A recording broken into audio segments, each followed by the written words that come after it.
Hello everyone, দেখো আমি সেজেগুজে ready হয়ে চলে যাচ্ছিলাম এক জায়গায় কীর্তন শুনতে। আর বাড়ি থেকে কিন্তু অনেকটাই দূর, তো অনেক দিন ধরে সেখানে যাব ভাবছিলাম। তো অনেক দিন থেকেই কীর্তন শুরু হয়ে গেছে।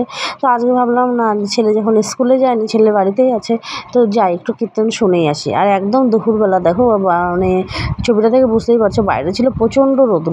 এবার রৌদ্রতে গেলে না আমার খুব মাথা ব্যথা করে, যার জন্য আমি রৌদ্রতে বাইরে যেতে চাই না। কিন্তু কী আর করবো, যেহেতু কীর্তনটা বাড়ি থেকে অনেকটাই দূরে, রাত্রিতে আর যাওয়া যাবে না, তার জন্য সকাল সকালই বেরিয়ে গেছিলাম। এখন মানে ঘুরতে পারছিল তখন প্রায় সকাল বললেও ভুল হবে 12টা। তো দেখো 12টা মানে তো একদম খাড়া দুপুরবেলা। আর এই যে টোটো পাচ্ছিলাম না, যাই হোক করে টোটো তো আর পেলেও হবে না, টোটো থেকে আবার ওকে চড়তে হবে বাসে। তো টোটো পেয়ে চলে গেলাম বাস স্ট্যান্ডে, সেটা ভিডিও করা হয়নি। তারপরে আমি চলে গেছিলাম বাসে। এবার বাসে যথারীতি দুপুরবেলা বাস ফাঁকাই ছিল, তো সিট পেয়ে গেছিলাম। আর বাড়ি থেকে যেতে মোটামুটি 20 মিনিটের মতো লাগবে। তো বাসে চড়ে একা একাই যাচ্ছিলাম। তো দেখো বাসের মতো, আর গরমের দিনে বাসে চললে না ভিড় যদি থাকে তাহলে খুব কষ্ট হয়, ভিড় না থাকলে বেশ ভালোই লাগে, জানলা খোলা থেকে হাওয়া পাওয়া যায়। তো এই করে চলে গেলাম। আর এই যে সেই আমাদের বিখ্যাত গিরিধারের ডান, যেখানে কীর্তনটা হচ্ছে।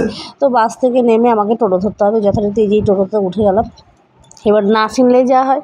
তো এখন তো কোনো জায়গায় গেলে আর অসুবিধা নাই, টোটোই পাওয়া যায় সবসময়। তো টোটোতে উঠে গেলাম। আর টোটোতে ওঠার পর দেখলাম আরও অনেকজনই উঠছে, মানে সেই কীর্তনে যাওয়ার জন্য। যেহেতু কীর্তনটা সকাল থেকে মানে সারাদিনই হয়তো হয়, সঠিক আমি বলতে পারবো না। তো দেখো এখানে পৌঁছে গেছি। এবার কি টোটোওয়ালা আমাকে এখানে নামিয়ে দিয়েছে, ভেতরে কিন্তু আমাকে হেঁটেই যেতে হবে। তো আমি টোটোওয়ালার কাছে শুনে নিলাম ভেতরে কতটা দূর, মানে বেশি দূর না, অল্পই দূর।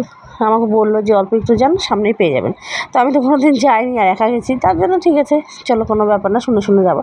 তো যে মানে কীর্তনের আওয়াজ তো শোনাই যাচ্ছিলো, তাই ভাবলাম যে যতদূর আওয়াজ শোনা যায় আওয়াজ শুনতে শুনতে চলে যাবো, অসুবিধা হবে না।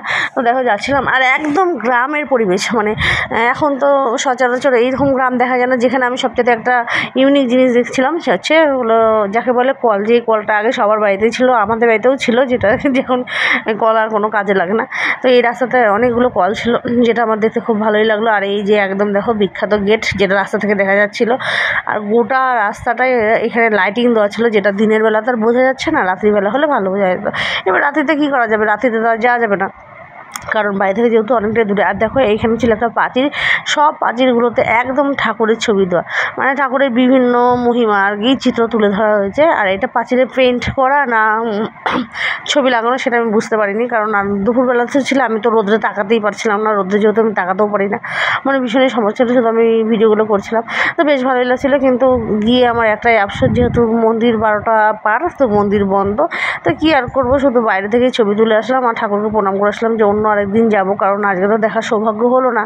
তো কিন্তু কী আর করা যাবে, কিন্তু ওখানে গিয়ে কীর্তন একটু দেখলাম, কীর্তন হচ্ছে। আর সবাই ভক্তবৃন্দরা প্রসাদ খাওয়ার ভিড়ই ছিল তখন, যেহেতু দুপুর একদম প্রায় 1টা-1:30 বেজে গেছিলো। তো দুপুরবেলা তো মানে ভোগ শেষে সবাই প্রসাদ খাওয়ার ওখানে প্রচণ্ড ভিড়।